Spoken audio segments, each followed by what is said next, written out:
ரெண்டு வீட்லயும் என்னென்ன நடக்குதுங்கிறத மாறி மாறி காட்டின மாண்டேஜ் நல்லா இருந்தது. காளி வெங்கட் வீட்டில் அந்த எலக்ட்ரிக்கல் ஒர்க் பண்ற சீன்ல சூப்பரா டென்ஷனை பில்ட் பண்ணி அந்த சீனை பரபரப்பா பிரசன்ட் பண்ணியிருந்தாங்க.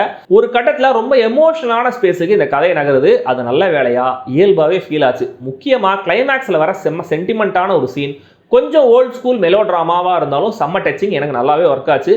அந்த ஒரு பாயிண்டோட கதையை முடிக்காம அதுக்கப்புறம் அந்த வீட்டோட ஓனர்ஷிப்பை பற்றி எக்ஸ்ட்ராவா ஒரு விஷயத்தை பண்ணதும் ரொம்ப நல்ல ஐடியாவாக இருந்தது. ஒரு தண்ணி கேன் வேனை வச்சு கனெக்ட் பண்ண ஐடியாவும் ஸ்மார்ட். படத்துடைய டிராபேக்ஸாக எனக்கு ஃபீல் ஆனது, ஒரே மாதிரியான ஜோக்கை அதிகபட்சம் 2 தடவைக்கு மேலே பொறுமையாக ரசிக்க முடியல. இதில் அந்த எண்ணிக்கையையும் கடந்து போகிறாங்க.